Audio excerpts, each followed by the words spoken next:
of a survey, some information about Foundations of Excellence transfer.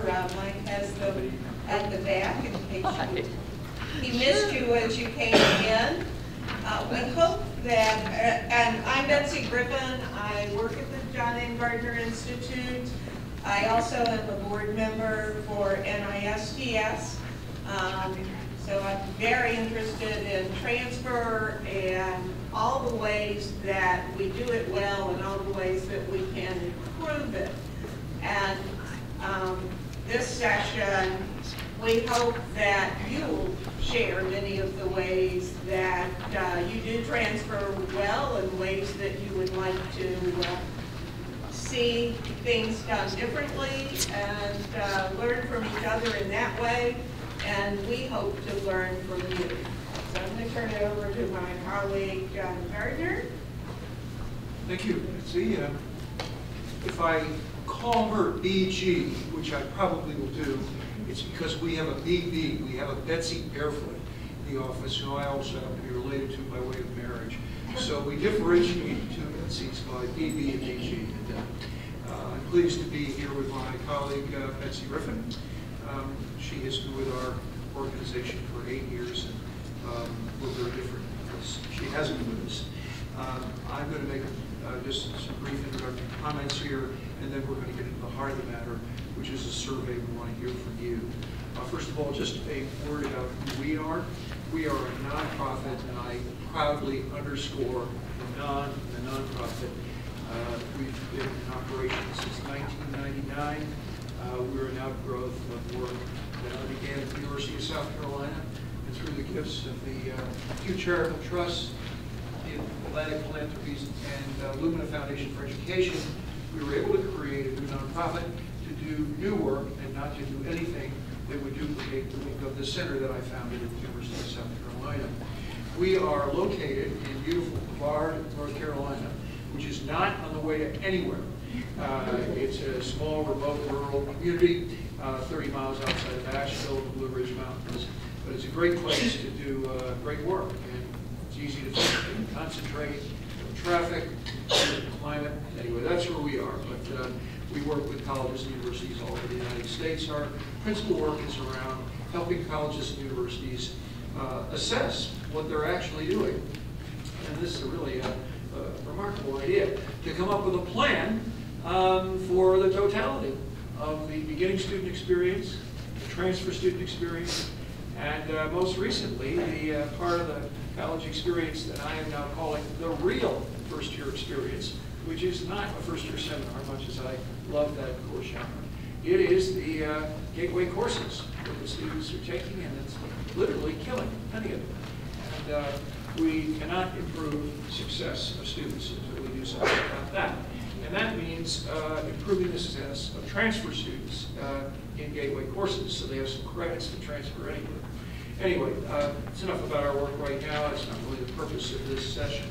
The purpose of this session is to gather information from those of you that work with transfer students that we are going to include and incorporate in a report that is due to the Bill and Melinda Gates Foundation this July. We are very fortunate to be recipients of a planning grant that began in October, and our charge is to get back to the foundation and to give them an overview and a survey of what we're finding is making a difference for transfer students in American higher education. And ideally, to present them with some big ideas that even they may not have considered, or even they may have been thinking about, but for which this would provide additional reinforcement. This project is not, and I underscore, is not solely about the work of the Gardner Institute. We do have a major initiative around transfer. It dates 2009, 2010. We've had 60 institutions, 24 four-year institutions, and 36 two-year colleges in a strategic planning process to improve the success of transfer students. And we will report to the Gates Foundation. They've asked us to tell them what might enhance our own work, but this is definitely about all of American higher education. Okay? That's where all of you come in. So, you know, you want to do this, PG? Thank you. Okay. I'll do this All right. part. We worked out a plan to trade back and forth, but And we're going to follow it. we'll see if we can follow it. And much of everything really from here on is on the survey. You have it in hard copy. It is also online if you want to give us additional ideas by writing in your hard copy or taking it online at some later point. We would encourage you to do that. But these first few questions are just to kind of get a sense of who's in the room and what's going on at your institution. So first of all, let's just see hands. How many people are at a primarily sending institution? You send transfers, okay. So that good representation there. Your institution's primarily a receiving institution? All right, so we have a few more of the four-year or receiving institution folks. So how would you rate your institution's commitment to transfer? Does your institution have a high commitment to transfer? Not so many, a few more, yeah. Okay. Do you have sort of a medium level commitment? It's important, but not so. Okay, here we go. You feel like the commitment is low at your institution? Okay, so a few people admitting fairly low at the institution. I just spotted a gentleman who came from an institution that is widely known as having as high a priority for transfer as any place in the United States, and now he's low. This is Mark Allen Bristol, who's on the board of National Advisory Board, and we won't ask him where he's at, but we're worried that you would have put up high. Huh? I was at the University of Central Florida. We built their transfer program. And you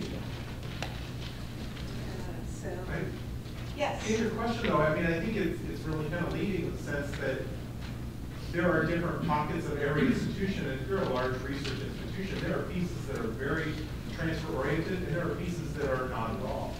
And so maybe as an institution, yes, we have an overall mission that we want to transfer students, but we also have deacons that are not allowing that to happen. Right, so it's not institution-wide, but there are pockets, and that's often true. Yes.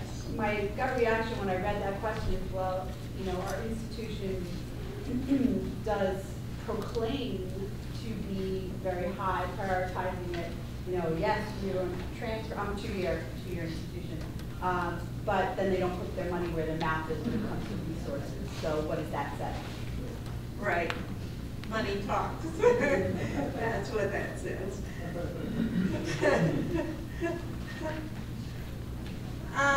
In the past 2 years, has the priority for transfer increased? So for some institutions, yeah. Has it decreased? I'm pondering that comment that was made about the difference between sort of talking and walking. Yes. And I know you can't change the survey now, but it would be interesting to break that second question, I think, into two. You know, and I don't have the exact wording, but the first part would be, how would you rate your institution's sort of generalized commitment or verbal commitment to transfer? And then how would you rate your institution's allocation of resources to support transfer? Yeah. You might get some real disparities. You might get some real disparities. So let's move on to really the main portion of the survey and our interest for this session, and that is really getting some of your ideas about improving transfer. So if you're looking on the print version of the survey, you have these questions start on page 3, and we're hopping to the more open-ended part of the survey. Online version starts with these open-ended questions just to prevent people from getting tired and giving up before they give the best answers. What is the most essential for an institution to have or do to earn a descriptor of a transfer student friendly? There are other ways to say that, but what should an institution do? What's most essential to be transfer student friendly? Yes. Quick response. They want immediate response. Am I admitted? How many credits am I going to get? Where are they going to fit? When am I going to graduate? You know, just the quicker you can respond institutionally. Those individual requests, I think that earns you that. Yes. Scholarship. Scholarship. Admission basis, the allocation, the rate, comparison between freshmen and transfers. What percentage of the total student admitted pool are transfers? Okay. Pre-admissions, articulation, or transcript evaluation? From the two-year school is just to have some a transfer office or some kind of office they can go to and discuss the options of transfer and not make it so scary. Information to the master's and founders students about the transfer process, admission, articulation, all of that. It's easy to find information on the website, so it's prominent, so it's not having to dig down deep and try to find where the transfer information is. I was just going to piggyback accessible academic pathways where students can just go online, access academic pathways and find the information, know what classes they need to take in order to transfer to that university. I think the institution's commitment to transfer success, and by that I mean whatever their goal, educational goal is, and helping them with all the things that we talked about, caring for them as a person, but it has to be a commitment to their success. Meeting the students' goals. To meeting their goals, and that could be their educational goals, it could be helping them navigate the system. I think you can do one thing, but if you don't have the success, the big picture in mind, you just have to have it all working together to get to it. Okay, one more back here. When policies are made, transfer students are included in that discussion. I read so many policies at our university, and there's never a discussion or inclusion of transfer students and how that would impact transfer students.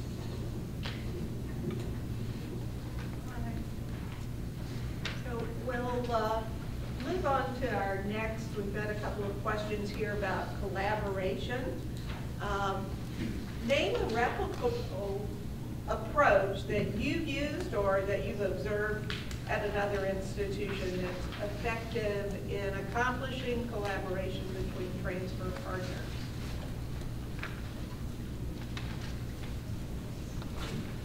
We have one particular feeder school where the majority of our students go to, and you don't know how, we have early on-site admission where basically our students are told when they meet with the early on-site, they get one of three answers: don't apply now, save your $70 because you're not ready, before they even submit their application, or they're told, go ahead and apply, we're going to say yes, or they are told, we want to see mid-year grades, and it really motivates them that last semester to get where they want to go. The students who were got the message, yes, you will be accepted if you apply, got so excited that they forgot to actually go on the website of the four-year and actually apply. So we needed to start intervention where those who were accepted We reserve a computer lab, we invite them in, we walk them through the application process, and then once they pay their deposit, we meet with them to make sure they set up their My Madison account. They really just don't know what they don't know and need support even beyond the You Got In.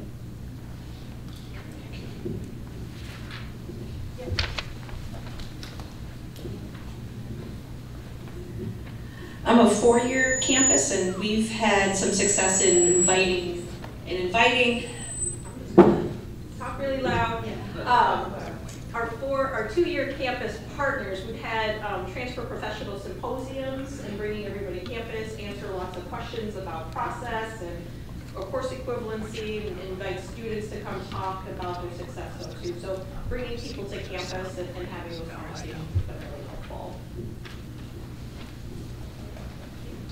I know some of us talked about this yesterday about articulation agreements and whether or not they're the way to go. I used to do that full-time for a single university, and I could never keep up as one person doing all of those agreements, and they became ineffective for the students at that point.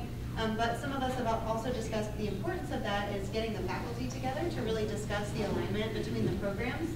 So now that I work at the state level, our institutions have indicated an interest in that, and I know other states are doing that. I know Ohio's doing that as well, where we're really trying to align the associate and baccalaureate programs in our high density or high volume transfer majors, so business, psychology, communication, sociology sometimes, and it seems to be scalable. We're just getting started pulling the faculty together to have those conversations, but I know some people are looking for alternatives to the single institution articulation agreements, and I think some of the research I've done in my job now is to actually go through and look at the curricular requirements and all of the different agreements in our state. Guess what? They're not that different. So if there's an opportunity to kind of scale that work and make it more regional or state level focused, it might be very helpful to cutting down on that burden. I'm Katie. I'm with the Michigan Center for Student Success.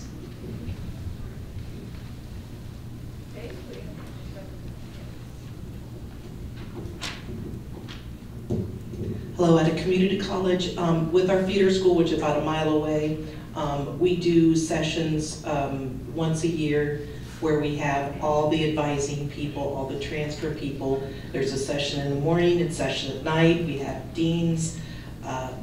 Anybody who would have an interest in transfer, we bring together to discuss about the different articulations. We have about 25 current articulations with that particular school. We'll have about another 20 we're working on. So to constantly update, and also working with faculty. I mean, I'm from Ohio, so there's a lot of pathway work going on in more the state level, but getting faculty in the same room together, you'd be surprised once they start talking about what they're teaching in those classes. It's amazing how they're willing to start work, and you take data saying, our students are doing better in some of as your native students might be doing in some of these classes, and then they're usually a little bit more interested in working together. Anyone else? Yes. We have co-enrollment between our 17 partner in-state community colleges and Oregon State University, as well as 3 schools in Hawaii. So students are allowed to be co-enrolled, shared financial aid, shared advising between those schools.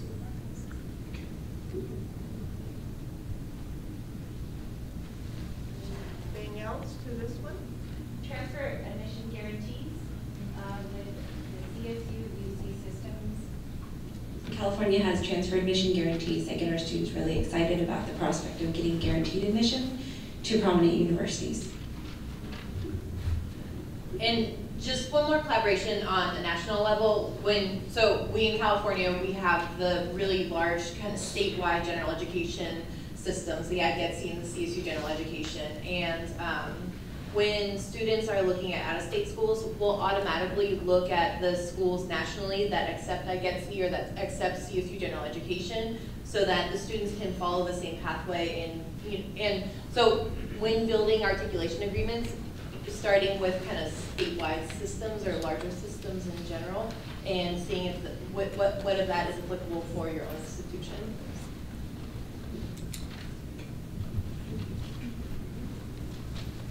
This one is sort of a similar question. more of an institutional focus, so you may have already given us something with an institutional focus, but what's your institution really doing to accomplish the goal of collaboration? Some strategies that you're using to improve collaboration.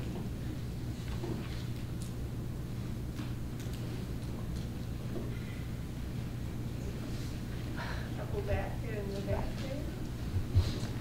I don't think I need a microphone, I'm pretty loud.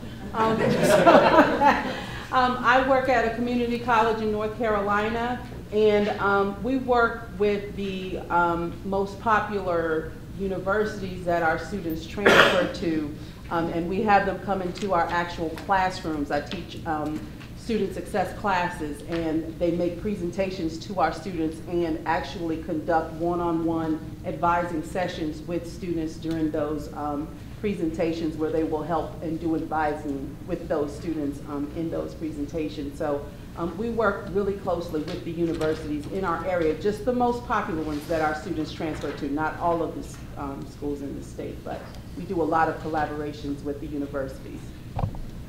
We provide a transfer center that has offices for 6 of our most frequently transferred to colleges, and they actually have on-site office hours. For example, then we give, when a student wants to make an appointment with a regular community college advisor, they can also go to a drop-down and make their appointment directly with the 4-year advisor. So our goal is to get them engaged immediately. If they know they want to go to James Madison University, we want them meeting with that advisor from semester 1. And so they're on our scheduler with the rest of us, so students can make appointments directly with them. And we give them access to our student information system, so they can run a report, see the classes that the students have taken, and advise them. Really, it's a nice transitional handoff. And if they see a student that is not going to get into their college, they just walk them across the hall to the next office to an institution where they may be more competitive for admission. Anyone else? I think that the links are, I think that the links are good between the people who are already partners of the state institution, but when you're trying to bring someone new on, or you want to work with a project that you may not have thought about, that the higher level collaboration gets the work moving. So like the president's...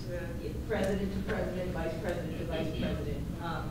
It seems like, I'm listening, and it sounds like everybody's things are going pretty smoothly. We have all these things set up, but I think there are a lot of institutions, private especially, that don't have those connections yet. And there needs to be a force to give the students more choice about where they can transfer to. We do consistent visitation to the community colleges, our 6 primary colleges. It's like, so second Tuesday of every month, third Wednesday of every month, so that faculty members know and can be consistent about saying, someone from this campus will be here on this day, and someone is there to talk with the students. And it allows faculty and students to feel like when they're making that handoff, there's a trust that there's going to be someone on the other side to take it in. I think similar to what somebody else just said, I'm at a 4-year now. I was previously at a community college. And we had embedded advisors and embedded admissions professionals from the local institutions. Some are a little farther away than others. So if I had a student in my office as a community college advisor and they said they wanted to go to, I'm going to use James Madison again as the example, I could walk out my door and take that student and sit them in with that full-time advisor who I always knew was going to be there, and give them those resources immediately. Same thing with the admissions professionals from local institutions. So having that for the advisors was almost more important than it was for the students.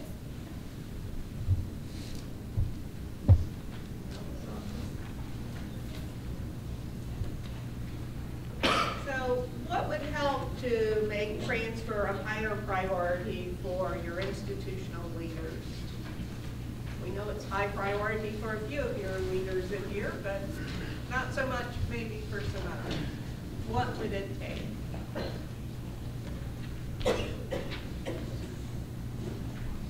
Data. Data? I I think most institutional leadership, you know, when you provide actual data of the number of transfer students, I spent a lot of years at a four-year private, and now I'm at a community college, and they're usually surprised, we'll say, when you start talking about the numbers of students that are coming in, transferring in, or transferring out. So I think using data and success stories is very important.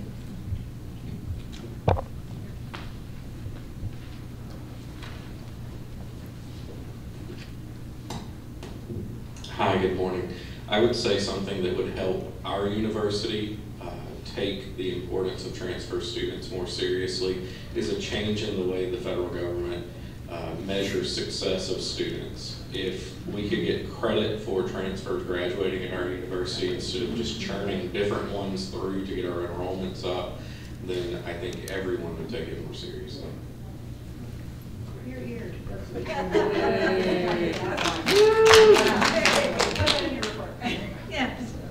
Hi, I'm with the University of Tennessee system in Tennessee, and the transfer issues have become a really high priority, partly highly because of our formula funding, which rewards transfers in and transfers out, and transfer success.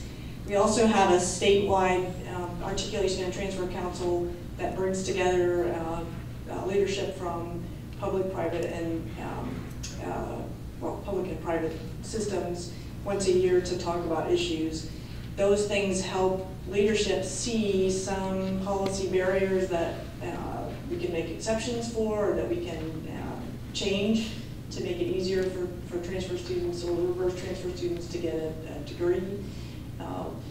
Most recently, we had conversations between the presidents and chancellors of and leadership of the two major public systems that really had never happened before. And that was the time when the chancellors saw and heard the challenges that happen for someone in the admissions office related to transfer students. And very, very quickly, they said we need to fix that. So as soon as they can hear those conversations, they'll respond typically.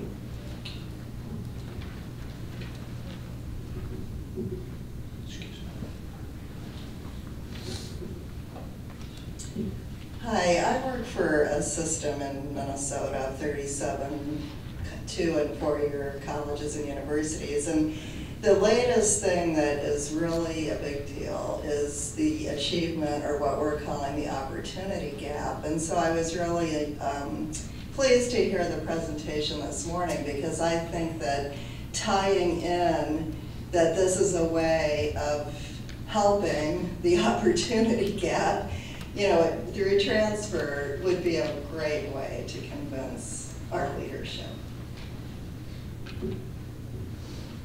Betsy. What? Oh.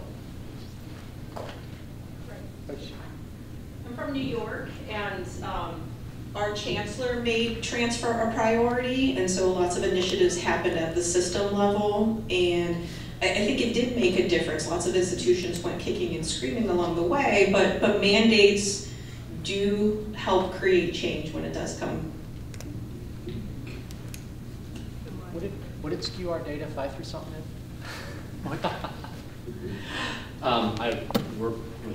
One thing I think, and I want to circle back around to what you said about data, and I think that we talk a lot about collecting data and showing people data. I would suggest one thing to take along those lines.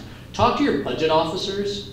Take the data that you have about transfer retention, about transfer numbers, and figure out what the economic impact on your institutions is to having these transfers or to increasing the number of transfers. How much more money would you bring into your institution? Because the upper administration, at the end of the day, they're keeping the lights on. And anything that we can do to show we're keeping the lights on is going to be a step in the right direction.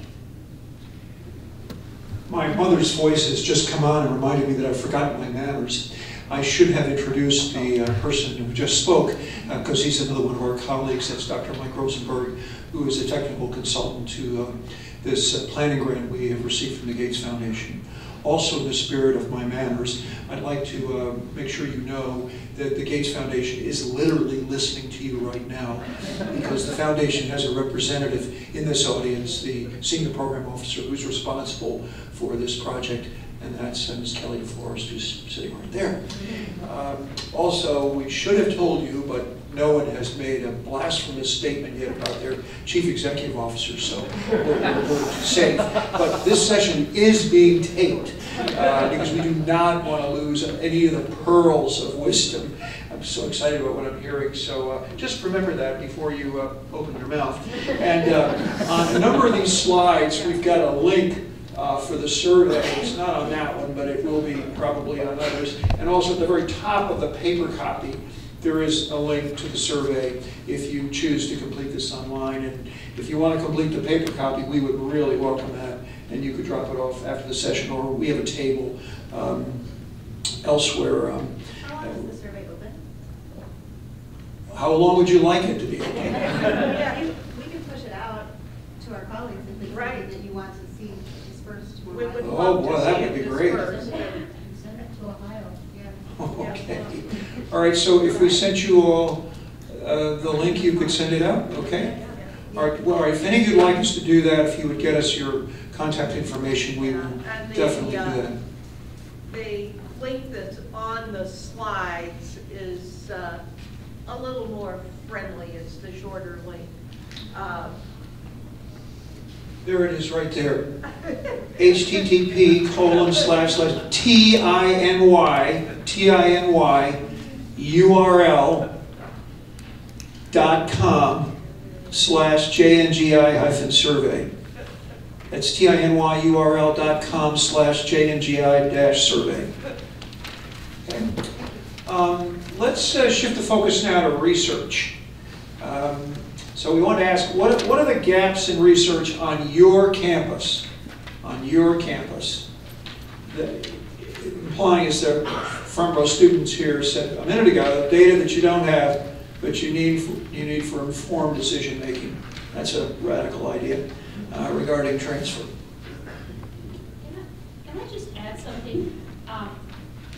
I think we need a common definition of what a transfer student is, because we do statewide research on transfer, and we define it one way, and we really have tried to look to see how people are defining it, and they define it all different ways. And so, and I think when you're working within your institution, you have an understanding of how you define transfer, maybe to convince the president and provost, et cetera, of what you want to do. But nationally, with the work you're doing, I would highly recommend that it would be great if we had a national definition for transfer.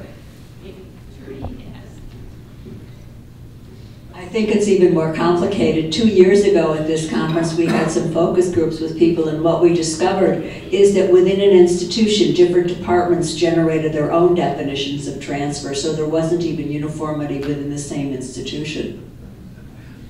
That's the same message that we got from Oregon State University a few minutes ago.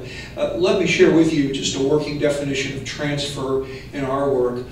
We regard the transfer experience as that the transfer student has as the totality of the educational experience that a student has who aspires to transfer. Everything that happens to the student up to the point where they transfer. And on the receiving end, we define transcript as the totality of the educational experience from the time they first make any effort to transfer to degree completion. All right? You know, we argue that it's not just the application and articulation process. It's the entire educational process. I really like what Dr. Rosenberg said about kind of cost effectiveness of transfer, but I think a lot of institutions struggle with that. So any technical assistance that can be provided to help institutions understand how to do those kinds of analytics, I think would be very helpful. And then I'll turn on my curricular mapping hat. If we can do more analytics around curriculum and try to map out where the students are falling through the cracks and figure out what courses are either the gateway courses that are stopping them from progressing or the extraneous courses that are not really necessary in a transfer pathway for whatever reason because they don't align to the baccalaureate program, I think that that's something that I'm seeing emerging on some campuses, but some don't have the infrastructure to do that. So anything at the national level or foundations or other agencies can do to support technical assistance around those kinds of data analysis would be helpful. And again, if you're going to go to all this, even common templates for the type of research that you think would be helpful. Because I think more and more transfer is just not even statewide or regional wide. As you know, it's across states. And it's just really helpful that we can know how to interpret each other's data. Thank you.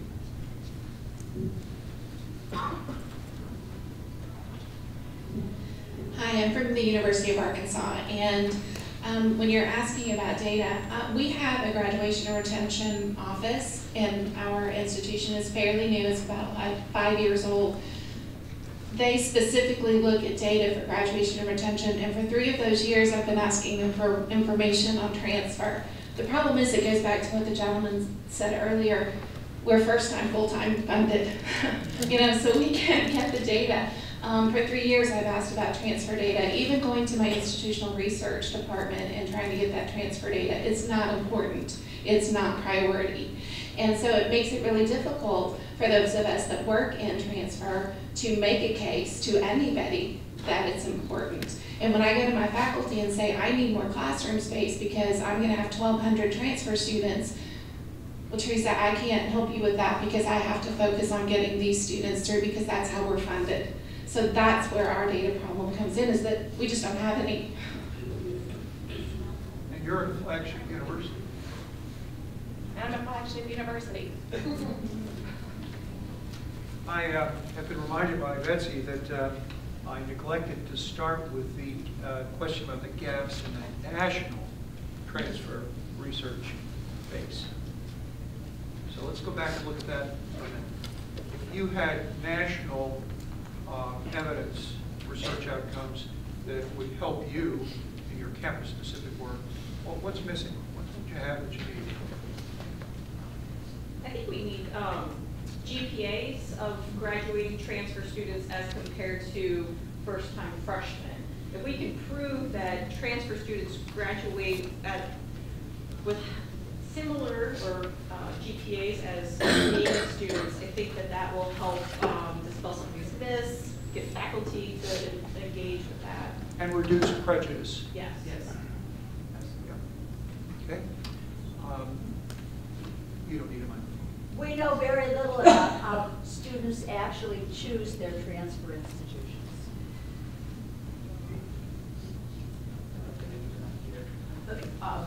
I think that we need to make sure that, everybody says we need everybody graduate 4 years. That's not a reality for a community college student that is going to they have to start in remedial courses and then take their courses so they could be there 3 or 4 years. They have to go part-time. And you look at research for graduation rates and it's 6 years. It may take 6 years for the student to get out of the community college because they're going part-time. So to look for longer data, I have found some for 10-year data too, and obviously it shoots up a great deal, but I think there's so much focus on that 6-year graduation rate that isn't realistic for a lot of community college students, because we know a lot of them, there's more that are going further away, but there's a lot of them that are staying in their region. We have in Ohio a lot of data that shows that it's 24% compared to 52% are going to graduate if they stay in their own region. So I don't know if this is a national research issue, but at least for state, the UCs in California, the UCs provide a great deal of information on UC Info Center, which is really helpful for our students to see and for our counselors to show students. These are the admit GPA ranges, and this is the number of applicants that they received and the number of enrollees that ended up enrolling in that year. And so students are able to see that and then make some informed decisions about which campuses they might have a better chance of being enrolled or being admitted to. On the other hand, our CSU system provides data on the number of enrollees only and the number of, and then broken down by ethnic demographics. And so it's more difficult for our students to kind of predict where it would be worthwhile sending their applications unless they see the GPA ranges. Like San Jose State does provide that, but system-wide in the CSUs, it's very difficult for students to see And then, you know, going to private schools, it's also, you know, all across the board. So it'd be nice to have a system like UC Info Center for many of the other colleges, at least for our transfer students who are vetting their bet. In the back, sir? So, Steve Hamilton from the University of California, thank you for the What plug. a coincidence. That was great. I did not set that up. Yeah, sure, Steve. But thank you. But no, the thing I was going to ask and offer is, as we've talked before, and I think Trudy raised this question with Josh yesterday, was what's the responsibility of the 4-year? What's the responsibility of the 2-year? What I've always written is, you know, the 4-year has to play a much bigger role in admitting students. Obviously, they do the admitting, so it's not clear to me that community colleges need to be held to a transfer rate. That seems crazy to me. What they do need to be held to, but what we're struggling with in California to try to define is what does it mean to be transfer prepared? So if a community college is primary responsibility is to prepare students for transfer, what does that metric look like? I don't know. I mean, we're struggling with it right now. We're trying to come up with that, but I would love to hear from others who might have that particular metric in their state. What does it mean to be transfer ready, transfer prepared, and use that as kind of an accountability mechanism, or at least from my standpoint, a more appropriate accountability mechanism for community colleges, and then holding the feet to the fire 4 years for actually admitting students. The gentleman who's just spoken is Dr. Stephen Handel, the University of California Systems Chief Administrative Officer for Transfer. What a nice coincidence. Thank you, Steve. I think one thing that would really help, because in my system, I would say the #1 obstacle are the faculty at our 4-year universities. They, for their own reasons, are very suspicious around what they fear to be a uniform curriculum in our system. So they do everything possible to block that kind of thing. So, I just think that if they knew how many of their own students were transfer students, that would be very helpful. So if there was national data that could show them that, no, it's not just 7%, you have 40% of your students are transfer students, and they started to see that it's more, you know, it's more something they should be paying attention to. That might help, but if anyone has any other ideas about how to deal with, you know, the faculty, you know, issues, or I don't know what else to call them, I'm very open. So. You don't know what else to call the faculty? One question I've seen move faculty is simply to get them the percent of the students that graduated in their last commencement exercise that did not originate at an institution. There's a huge awareness gap. We worked with an institution a couple of years ago in the City University of New York. 69% of their students were transfer students, but the whole place was organized as if it was for original baccalaureate level students. So anyway, a message heard on behalf of the faculty. Please. One success partnership between Blue Ridge Community College is, of course, a 2-year school, and I keep bringing up James Madison University because I don't think anyone's here from there, but they are a fabulous partner. We have 20 years of data that shows what our GPAs were of our students, how they compare to their native students. They break it down by academics, and we can show that our students who take geology are doing better than their native students, and by major, and every year their institutional research person comes to our campus. All faculty get a copy of the report. Everybody on campus is invited to the info session, and curriculum alignment, and I think some of that perception based on the facts has really impacted perceptions. I don't know if they're sharing it on the JMU end, but for our faculty they are. I am not the best time manager in the world, so take this as the last response on this question. The gentleman who's about to speak is one of the leading big thinkers for the past 40 years in the field of academic advising, Thomas Gardner. Thanks for exposing my age, John. I've been, since the completion agenda has hit us, I've been concerned about the emphasis that everybody has talked about with respect to graduation. That seems to be the only criterion for student success. Having said that, I think that maybe listening to some of the comments here, that perhaps it's not just getting the data, it's how we're using and interpreting that data. If student success is only going to be defined by graduation, then I would say that's the only thing we look at. All of these things need to be done, but here's my out-of-the-box kind of suggestion, and I think I'm going to even talk to some of our legislators about this. As long as a student graduates, that's the criteria, then every institution that that student attended should get credit for that graduation, because each of those institutions had something to do with advancing that student toward that success criteria. So, see what our legislators have to say about that in New Jersey. Thank you. Let's hear it from Trent.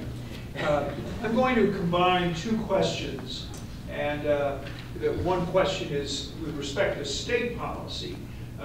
What policies have been most helpful, most encouraging, and or in contrast, which state policies have had the most detrimental impact, unintended consequences? Time for just a couple of responses to this. I can share the Tennessee policy. I think obviously the formula funding that we now have had, we now have encouraged to include reverse transfer in a split credit between, as Tom was just mentioning, between the institutions that the student attended. We also have the Tennessee Promise, which funnels a lot more students into, may funnel a lot more students into community colleges, which made our four-year institutions very interested in transfer students. We also have these common transfer pathways, which I would put in both the helpful and detrimental category. They don't work as well as you might think they would. And restrictive policies, the comment about a general education requirement, a common general education requirement earlier struck a chord. We have a history requirement that the community colleges have for students to take American history, where the four-year institutions actually want the students to take something that exposes them to the world and world history. And that's been a battle for decades, I think. I think it's also a battle in the White House right now, but that's it. So our legislature passed a few years ago Act 182 that mandated, which you guys are going to be surprised by this, that anybody that gets it, Arkansas, that anybody that gets an AA or AS and comes to a four-year institution, they start as junior level, which, I know that's revolutionary. So that's been very helpful for students, but it has also been very detrimental, because one thing that it did is it showed that our community colleges were not meeting state minimum core when they were awarding AAs and ASs. What it also did is it allowed the four-year institutions to put in loopholes. So if a student starts at University of Texas, transfers to one of our state schools, and then gets an AA, and then transfers to one of the four-year institutions, we don't have to honor that because they didn't do all of their work in Arkansas. So. Well, we just got to stop students from crossing these state lines. They're immigrants, Now, I'm going to exercise the moderator's prerogative here, and I want to move to the two final questions. We're somewhat constrained by time here. Number 26. Right, if you have had the opportunity, and all of you do, to solicit external support, an external funder, for something that would help transfer at your institution, but also this might help the whole country, make America great again, what would you ask for? What out-of-the-box, new, scalable inspirations have you had at night instead of counting sheep that you'd really like to see this country have for transfer? This is the largest discriminated against minority population in American higher education. All right? You don't believe me? Do an audit of policies for first-year students and compare them to policies for transfer students. Disgraceful. Anyway, so what would you do? Sir? I think one of the things that I think is helpful is a lot of, at least at my community college in upstate New York, we offer there are scholarships for transfer students who get the highest GPAs. A big population of students may have a 2.5, 2.6, 2.7, don't qualify for those scholarships, but need that money to help pay for the four-year institution. So I would love to see more opportunities for scholarships, not just for the cream of the crop. So some kind of national initiative sponsored with high imprimatur to rethink the criteria for awarding of aid, especially to transfer students. Okay, thank you. Just to go along with that. Also from New York State, this lady is the incoming president of the New York Transfer Association. Welcome, Carol. Thanks. But equity in scholarship distribution. So if you receive federal financial aid, how are you distributing that equity, and maybe some policy, because we're not doing it equitably for our transfer students.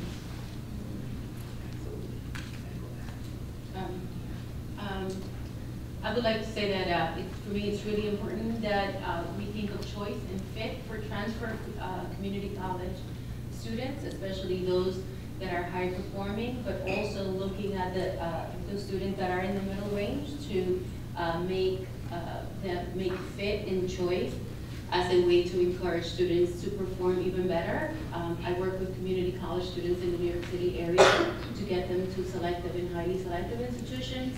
And I think it's really important that that conversation is not had, as you mentioned, just with the students that are high performing, but start very early. So for me, it would be a program that would make orientation kind of a point of entry for you to encourage each and every single student to really look to achieve high and to look to build a profile to enter into any institution in the US.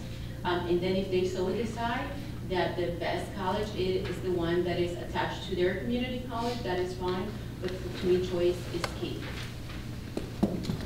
Thank you. We do know that many of the country's most elite institutions now are much more interested in transfer students because they add students with wonderful life journeys, and these students have a great deal of courage and focus, and of course also enrich the diversity of the student body. Thank you. And they fund them. Yes, right.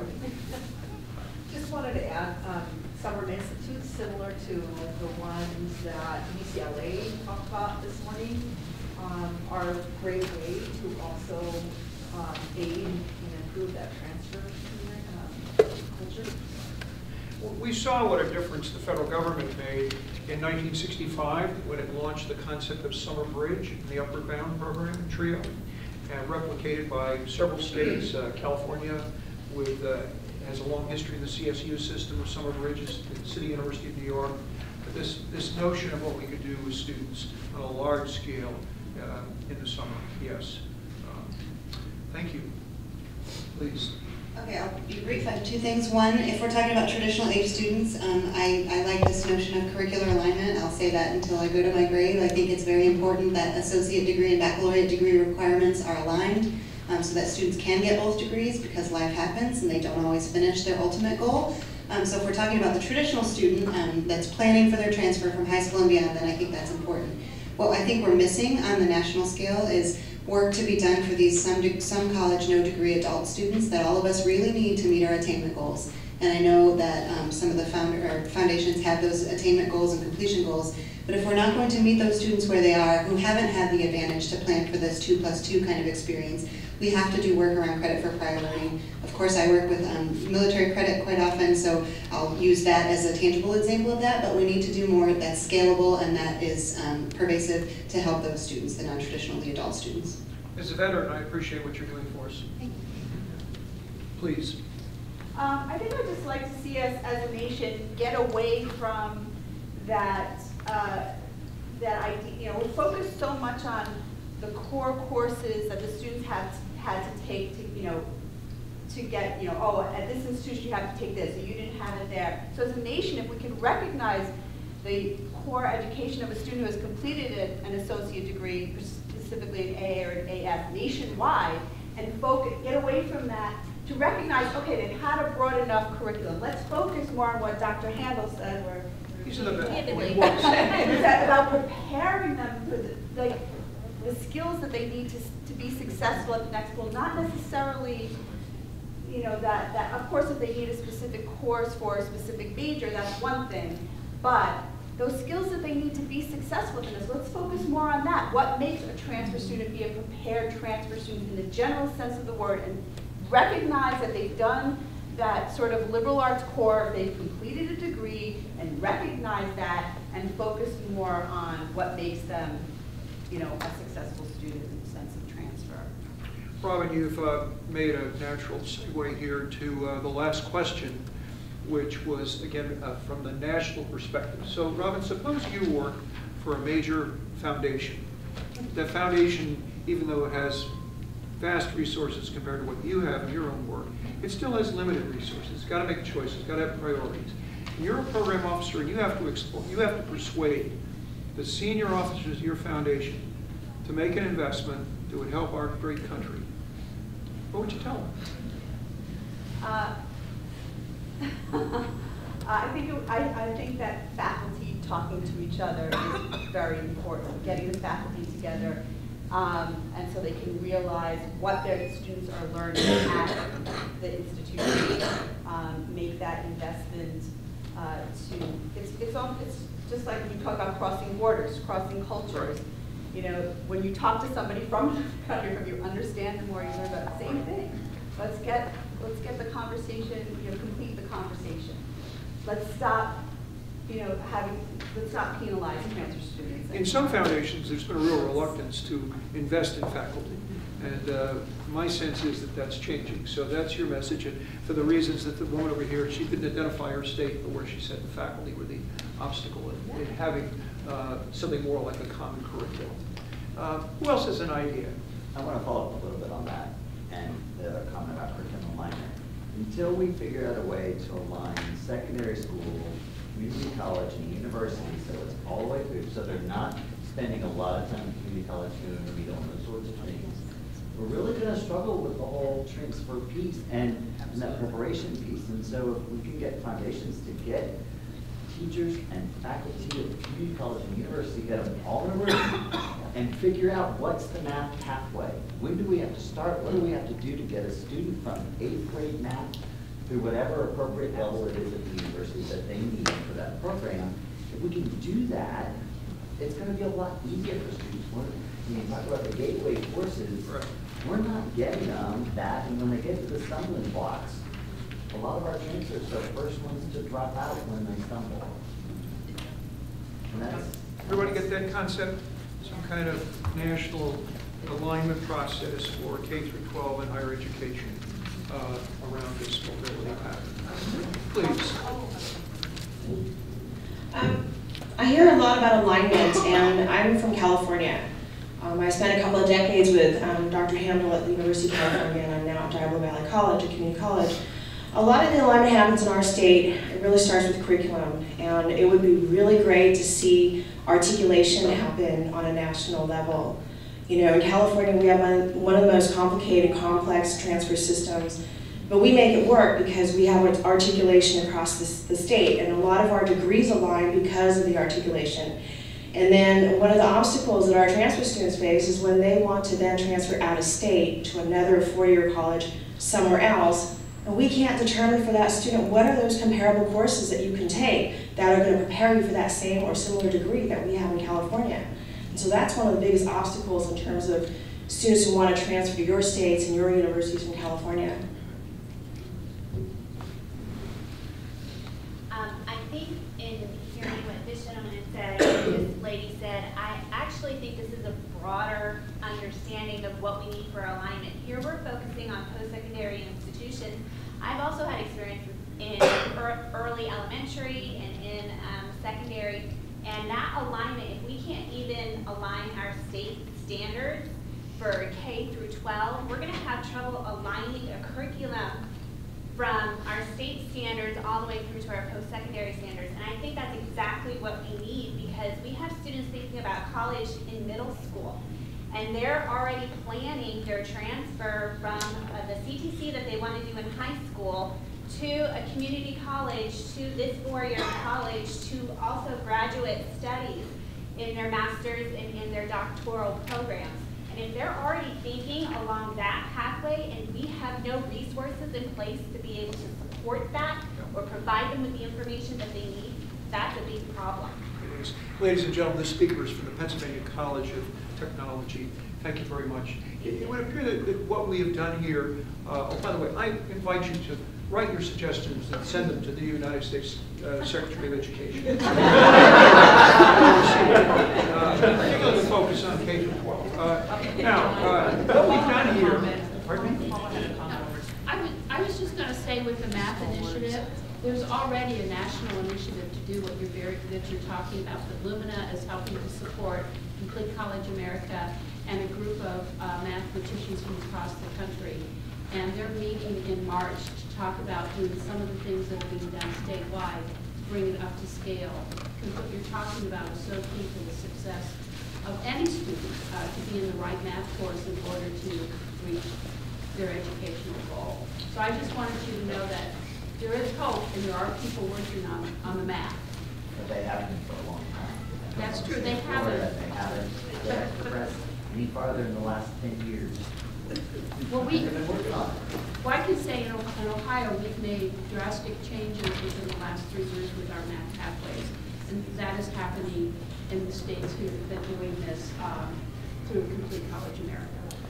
Ladies and gentlemen, it would appear that we have progressed from the very complex to the exceptionally, extremely extraordinary here with this session. And I want to conclude with another perspective of good news. This session was made possible by the interest of one of the most important philanthropic organizations in the world. And the fact that they're even interested in transfer is a sign of hope for this work, okay? So let's all walk out of here being cognizant of that. What we're all trying to do, I think, is to create more stakeholders in this national conversation. And I hope none of you are going to leave this feeling more overwhelmed by the complexity. The reality is that you all have a locus of control. You can all do something to help transfer students in your own sphere of interest. And that's why we're here. You know, we have all of that in common. We would really appreciate your completing the rest of the survey, either paper form, dropping it off. We have a little display table out in the lobby, or completing it online. And if those of you who indicated an interest in pushing this out to other institutions, if you would communicate with us about that so that we could do that. I realize that Betsy and I, in our facilitation, move through this in what is normally a more expedited fashion than we would have done. But in order to face the organizers of this conference, we have to excuse you because they want us to stay on schedule. So thank you so much. I'm so pleased so many of you participated.